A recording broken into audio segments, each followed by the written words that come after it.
संस्कृत सीखो के YouTube पटल पर आप सभी का हार्दिक स्वागत और अभिनंदन है। मैं प्राध्यापक कृष्ण वशिष्ठ राजकीय वरिष्ठ माध्यमिक विद्यालय खेड़ी जट से आपका हार्दिक स्वागत और अभिनंदन करता हूं। Good morning students. Good morning sir. कैसे हो आप? अच्छे हैं सर। आज हम क्या पढ़ने जा रहे हैं, आपको पता है?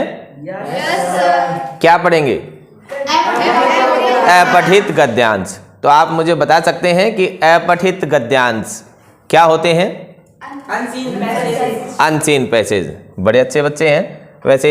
अपठित गद्यांश, और आपको ये पता होगा कि आपके पेपर में खंड के भाग में आएगा अपठित गद्यांश। और अपठित गद्यांश 10 नंबर का आता है।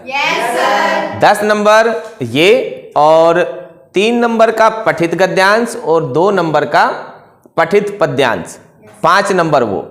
तो अगर आप इसे अपठित गद्यांश को सरल करना अच्छे से जान लेते हैं तो आपके पेपर में आपके 15 नंबर पक्के हो जाएंगे, और 15 नंबर पास होने के लिए बहुत ज़्यादा होते हैं। आप इस बात को बहुत अच्छे से समझते हैं। तो आज आप अच्छी प्रकार से अपठित गद्यांश को सरल करना सीखेंगे। उसके लिए हमने पिछले पेपर्स में जो बोर्ड के जो पेपर्स आए हैं उन पेपर से ही हमने अपठित गद्यांश के उदाहरण लिए हैं। उनको हम सरल करना अभी समझेंगे, जानेंगे, और आपके 15 नंबर पक्के हो जाएंगे। तो आप सभी YouTube के दर्शक भी और क्लास के सभी बच्चे भी ध्यान से इसे समझेंगे और जानेंगे। तो आइए शुरू करते हैं। अधोलिखितम गद्यांशम पठित्वा निम्नांकितानां प्रश्नानां उत्तराणि संस्कृत पूर्ण वाक्येन लिखत। एक बात आप बच्चों और जान लो कि अगर यहां लिखा हुआ है संस्कृत पूर्ण वाक्य न लिखत, अगर पूर्ण वाक्य में आपको कहा गया है तो आप पूर्ण वाक्य में लिखेंगे ही। अगर आपको कहा जाए एक पदेन उत्तरत तो आप एक पद में उसका उत्तर देंगे। और अगर आपको ना तो एक पद में कहा जाए और ना ही आपको पूर्ण वाक्य में कहा जाए तो उसके लिए भी आपको पूर्ण वाक्य में ही उत्तर देना है। तो पूर्ण वाक्य में कहा जाए तो पूर्ण वाक्य में देना ही है। एक पद में उत्तर के लिए कहा जाए तो आपको एक पद में ही उत्तर देना है। लेकिन अगर आपको कुछ भी न कहा जाए, संस्कृतेन उत्तरम लिखत इस प्रकार से आ जाए तो आपको पूर्ण वाक्य में ही आपको उत्तर देना है, ये आप याद रखना। और अनसीन पैसेज जो है, जो अपठित गद्यांश है, उसके आपको पूर्ण वाक्य में ही उत्तर लिखने हैं, तभी आपको पूरे नंबर आएंगे। यहाँ आपको एक गद्यांश दिखाई दे रहा है और उसके 4 प्रश्न दिखाई दे रहे हैं। तो आपको सबसे पहले करना क्या है कि उस अपठित गद्यांश को आप 2 बार पढ़ेंगे। ठीक है, 2 बार अगर आप पढ़ेंगे उसको अच्छे से तो आपको उसके प्रश्नों के उत्तर अपने आप उसमें से मिल जाएंगे। तो हम पढ़ते हैं। अस्मिन् संसारे बहूनि धनानि सन्ति। हालांकि अभी मैं आपको इसकी हिंदी बता रहा हूं, लेकिन हिंदी अगर नहीं भी बताई जाए, चलो एक बार बगैर हिंदी के हम इसको पढ़ते हैं। हिंदी नहीं बताता हूं मैं, और देखते हैं कि बगैर हिंदी किए हुए इसका अर्थ आप नहीं जान पाए तब भी क्या आप इसको कर पाओगे। तो देखते हैं। अस्मिन् संसारे बहूनि धनानि सन्ति तेषु विद्याधनम सर्वश्रेष्ठम धनम अस्ति। इदम धनम चौराः चौरयितुं समर्थाः न सन्ति। राजा हर्तुं न प्रभवति। भ्रातरः भाजयितुं न योग्याः। जनाः यथा यथा धनम व्ययन्ति तथा तथा धनम अल्पतरम भवति, किंतु विद्याधनम यथा यथा व्ययते तथा तथा प्रतिदिनं वर्धते। अतः विद्याधनम सर्वधनम प्रधानम कथ्यते। विद्यारहितः पशुना तुल्यः जनः संसारे भवति। ये पैराग्राफ है, इसको हमने पढ़ लिया है, ये गद्यांश है। तो इस गद्यांश के अब प्रश्नों को देखते हैं। आपको 2 बार इसको पढ़ना है। 2 बार पढ़ने के बाद जब आप प्रश्नों को देखेंगे तो अपने आप आसानी से इसके आप उत्तर गद्यांश में से निकाल पाओगे। देखते हैं। पहला प्रश्न है विद्याधनम कह हर्तुम न प्रभवति। अब बच्चों आपको ध्यान रखने की जो बात है वो क्या ध्यान रखना है कि आप ये देखें कि इसमें विद्याधनम कह हर्तुम न प्रभवति, ये 5 शब्द यहां लिखे हुए हैं। प्रश्न के अंदर जो जो शब्द लिखे हुए हैं उन शब्दों को आप पैराग्राफ में पूर्ण विराम से पूर्ण विराम तक जो एक वाक्य है उसमें से आप देखने का प्रयास करेंगे। जिस पूर्ण विराम से पूर्ण विराम तक उस वाक्य में वो प्रश्नों के वो जो शब्द हैं, प्रश्न के जो शब्द हैं वो आपको मिल जाएं, वहीं आपको उसका उत्तर उस लाइन में मिलता है। तो हम देखें विद्याधनम, तो आपको कई जगह मिल जाएगा क्योंकि विद्या के विषय में ही है ये।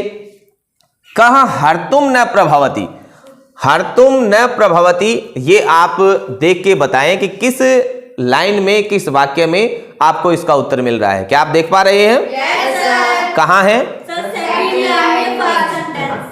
दूसरी लाइन में पहला वाक्य, राजा हर्तुम न प्रभवती। अब ये आपको मिल गया। अब इसका उत्तर जब आपको लिखना है तो आप लोग क्या करते हो, इसका सीधा उत्तर लिख देते हो, राजा हर्तुम न प्रभवती, लेकिन इससे आपको पूरे अंक नहीं मिलेंगे।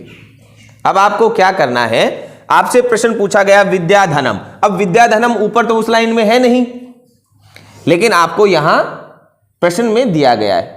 तो आपको क्या करना है, जो कह जो शब्द है, जहां पर आपको प्रश्न जब पूछा गया है उसकी जगह पर उत्तर आप लिख देंगे। एक तरीका ये है। दूसरा तरीका ये हो सकता है कि विद्याधनम कह हर्तुम न प्रभवती, तो वहां राजा हर्तुम न प्रभवती, लेकिन विद्याधनम भी यहां प्रश्न में पूछा गया है, तो विद्याधनम को भी आप उसमें लिख देंगे और आंसर क्या हो जाएगा, तो विद्याधनम राजा हर्तुम न प्रभवती। अगर चोरी तुम आता तो फिर हम लिख सकते थे चौरह, यानी कि चोर उसे चुरा नहीं सकता। दूसरा प्रश्न है किम धनम सर्वश्रेष्ठम धनम संसारे अस्ति, कौन सा धन सर्वश्रेष्ठ है संसार में। तो आप पैराग्राफ में देखें और इसका उत्तर तलाशने का प्रयास करें। पहले लाइन के दूसरे वाक्य में धनम सर्वश्रेष्ठम धनम संसारे अस्ति, धनम सर्वश्रेष्ठम धनम अस्ति। अब यहां भी वही चीज देखने की है, संसारे वहां नहीं है, लेकिन प्रश्न में आपसे संसारे पूछा गया है, तो आपको संसारे जरूर लिखना है। जो प्रश्न में पूछा गया है उसको आपको उत्तर में लिखना है, और जो प्रश्न में नहीं पूछा गया हो, पैराग्राफ में हो, उसको आपको नहीं लिखना है। तो आप इसका उत्तर क्या लिखेंगे, किम धनम की जगह हो जाएगा विद्याधनम, नहीं तेषु नहीं। अब यही तो मैंने कहा कि जो यहां नहीं पूछा गया वहां है, उसको आपको नहीं लिखना है। जो यहां है और वहां नहीं है तो उसको जरूर लिखना है। जैसे प्रश्न आपसे पूछा गया उसी प्रकार से आप उसका उत्तर देंगे। तेषु यहां नहीं पूछा गया, आपसे केवल पूछा गया है कि विद्याधनम किम धनम सर्वश्रेष्ठम धनम संसारे अस्ति, तो कौन सा धन संसार में सर्वश्रेष्ठ है। तो तेषु नहीं पूछा गया, तो तेषु आपको नहीं लगाना है, तभी आपको पूरे अंक मिलेंगे। तो क्या लिखोगे, विद्याधनम सर्वश्रेष्ठम, वहां धनम अस्ति है केवल, लेकिन यहां संसारे भी है, तो आपको संसारे भी अवश्यमेव लिखना है। तो क्या लिखेंगे आप, विद्याधनम सर्वश्रेष्ठम धनम संसारे अस्ति। समझ में आया? अगला प्रश्न देखें, चौराहा किम कर्तुम समर्थाः न सन्ति, चोर क्या करने में समर्थ नहीं होते हैं। तो आप देखो उधर पैराग्राफ में आपको कहीं मिल रहा है कर्तुम चोराः समर्थाः सन्ति, ऐसे कोई शब्द आपको पैराग्राफ में पूर्ण विराम से पूर्ण विराम तक जिस वाक्य में भी मिल जाएंगे, वही उसका उत्तर जो है छुपा हुआ मिलेगा। तो क्या उत्तर होगा इसका, थर्ड जो वाक्य है उसमें लिखा है इदम धनम चोराः चोरितुम समर्थाः न सन्ति, लेकिन फिर वही बात है, इदम नहीं पूछा है, चोराः किम कर्तुम समर्थाः न सन्ति, किसको, विद्याधन को। चौराः विद्याधनम चोरयितुम समर्थाः न सन्ति, तो इदम नहीं लिखना, इदम धनम नहीं, विद्याधनम। तो उत्तर क्या बनेगा, चौराः विद्याधनम चोरयितुम समर्थाः न सन्ति। जब आप इस प्रकार से उत्तर लिखोगे तो आपको पूर्ण अंक मिलेंगे, पूरे अंक मिलेंगे, 2 के 2 अंक मिल जाएंगे। विद्या रहित जनः केन तुल्य भवति, लास्ट लाइन, वेरी गुड। विद्या रहित फिर वही बात आ गई कि यहां अब संसारे लिखा है, प्रश्न में संसारे नहीं पूछा है, तो आपको भी संसारे जबरदस्ती उसमें नहीं रखना है। ठीक है, अगर आप इस प्रकार से रखोगे तो फिर आप एग्जामिनर को क्या महसूस होगा कि आपको आता नहीं है, ठीक से प्रश्न छांटना आपको आता नहीं। तो इसका क्या उत्तर हो जाएगा सही? विद्या रहित जनः पशुना तुल्य भवति। संसारे यहाँ है, यहाँ तो है संसारे, लेकिन यहाँ आपसे प्रश्न में नहीं पूछा गया है। तो जो प्रश्न में पूछा गया है उसे आप रखें, जो प्रश्न में नहीं पूछा गया है आप उसे जबरदस्ती उसमें नहीं डालेंगे। समझ में आया? एक और पैराग्राफ देख लेते हैं, अच्छे से आपको समझ में आ जाएगा। अधोलिखितम गद्यांशम पठित्वा निम्नांकितानां प्रश्नानां उत्तराणि संस्कृत पूर्ण वाक्येन लिखत। अधोलिखित जो प्रश्न है, यानी कि ये जो आपको गद्यांश दिया है उसके नीचे, अधः मतलब नीचे, लिखित मतलब लिखे हुए, जो नीचे लिखे हुए जो प्रश्न है, तो गद्यांश को आप पढ़ेंगे और उसके पूर्ण वाक्य में आप याद रखना कि अब जब भी आपको अपठित गद्यांश से प्रश्न बनाने हो, छांटने हो, लिखने हो, तो हमेशा पूर्ण वाक्य में, चाहे वहां पूर्ण वाक्य लिखा है या नहीं लिखा है, आपको पूर्ण वाक्य में ही उत्तर देना है। चलो देखते हैं। उत्सवानि मान्यन्ते होलिकोत्सव फाल्गुन मासस्य, अच्छा उधर से शुरू है, क्षमा करें। भारतवर्षे अनेकानि उत्सवानि मान्यन्ते होलिकोत्सव फाल्गुन मासस्य पौर्णमासस्यायां तिथौ हर्षोल्लासेन मान्यते। फाल्गुन मासे वसंत ऋतुः भवति। पुरा हिरण्यकशिपुः नाम राक्षसराजः आसीत्। तस्य पुत्रः प्रह्लादः विष्णुभक्तः आसीत्। अतो हि तस्य पिता तं विविध रूपेण पीडयति स्म। हिरण्यकशिपोः भगिनी होलिका एकदा अग्निनिवारकं प्रावारकं धारयित्वा प्रह्लादं कोडे निधाय अग्निं प्राविशत्। प्रावारकः उड्डीय प्रह्लादम् आच्छादयत्। होलिका अग्नौ अदहत्। ततः भगवता नृसिंहावतारः नीत्वा राक्षसः नष्ट।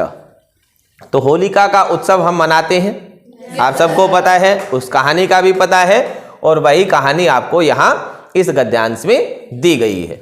तो हम इसके जो प्रश्न हैं उनके उत्तर इसमें से निकालते हैं, छांटते हैं। ठीक है, तैयार हैं आप? Yes sir. कदा मान्यते होलिकोत्सवः? अब होलिकोत्सवः मान्यते, ये शब्द आपको वहां ढूंढने हैं, तलाशने हैं। ये शब्द पूर्ण विराम से पूर्ण विराम तक जिस भी वाक्य में होंगे वही इसका उत्तर भी होगा। तो कौन से में है मिलाप को? हाँ, होलिकोत्सवः फाल्गुन मासस्य पौर्णमास्यायां तिथौ हर्षोल्लासेन मान्यते। अब ये चीज आप देखो, क्या यहाँ हर्षोल्लासेन कहा गया है? नहीं कहा गया ना। ये बस ये पूछा है कि कब मनाया जाता है। तो वो कब जो तिथि है कि भाई फाल्गुन मास की पूर्णमासी तिथि को, पूर्णमासी तिथि होती है ना, तो फाल्गुन मास की पूर्णमासी तिथि को मनाया जाता है। लेकिन वहां हर्षोल्लासेन शब्द है और प्रश्न में आपसे हर्षोल्लासेन शब्द नहीं पूछा गया है। तो जितना पूछा जाए उसका सटीक उत्तर आपको देना है। ठीक है, समझ में आ रहा है? तो आपका क्या उत्तर बन जाएगा? फाल्गुन मासस्य पौर्णमासस्यायां तिथौ मान्यते होलिकोत्सवः। ठीक है, अगला प्रश्न देखें। प्रह्लादस्य पिता कः आसीत्? प्रह्लाद का पिता कौन था? तो आप देखें ऊपर, कहां आपको इसका उत्तर मिलेगा? Third line, third line, third वाक्य। तस्य पुत्र प्रह्लाद विष्णु भक्त आसीत्। ये यस सर। नहीं, क्या प्रश्न क्या पूछा है? प्रह्लादस्य पिता क्या आसीत्? प्रह्लाद का पिता कौन था? राक्षस राज्य आसीत्। अब यही बात है, आपने ये तो देख लिया, हिरण्यकशिपुः नाम राक्षस राजा आसीत्, लेकिन ये प्रश्न में तो ये नहीं पूछा कि कह राक्षस राजा है आसीत्। समझ रहे हो? प्रश्न में ये नहीं पूछा। अब जो प्रश्न है उसकी भावना को समझो, उसका अर्थ समझो। आपसे पूछा प्रह्लाद के पिता का नाम क्या है, ठीक है, तो पिता का नाम है हिरण्यकशिपु, पिता का नाम हिरण्यकशिपु है, तो आप इसका उत्तर बनाएंगे प्रहलादस्य पिता हिरण्यकशिपु आसीत। राक्षस राज और ये सब नहीं लिखना आपको, जो आपसे प्रश्न पूछा गया उस प्रश्न का आपको उत्तर देना है। बेटा इस प्रकार से अगर उत्तर दोगे तो आपको पूरे अंक मिलेंगे, अगर इस प्रकार से उत्तर नहीं दोगे तो आपको पूरे अंक नहीं मिलेंगे, क्योंकि ये पूछा ही नहीं है ना कि हिरण्यकश्यपु नाम पूरा राक्षस राज है आसीत, ये नहीं पूछा। आपसे जो प्रश्न पूछा है वो ये पूछा गया है कि प्रहलादस्य पिता के आसीत, तो कह जो शब्द है इसमें आपसे प्रश्न पूछा गया है, ये प्रश्नवाचक शब्द है, तो इसकी जगह पे आप रख देंगे हिरण्यकशिपु। तो प्रहलादस्य पिता हिरण्यकशिपु आसीत। समझ में आया? तो इसका उत्तर देखते हैं, प्रहलादस्य पिता हिरण्यकशिपु आसीत। अगला प्रश्न देखें, विष्णु भक्तः कै आसीत। अब विष्णु भक्त कौन था, अब ये पूछा गया है। बहुत बढ़िया, थर्ड लाइन में है, तीसरी लाइन में आपको इसका उत्तर मिलेगा। तो क्या है वो?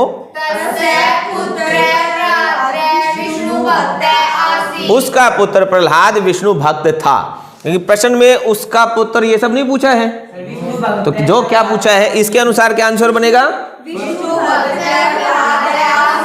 बहुत बढ़िया, अब आप समझ गए हैं।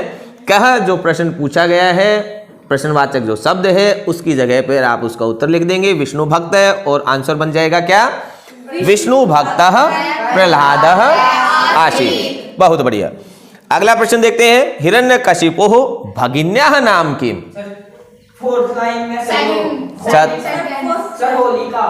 दूसरे वाक्य में है हिरण्यकशिपु भगिनी होलिका, ऐसा आया है वहां।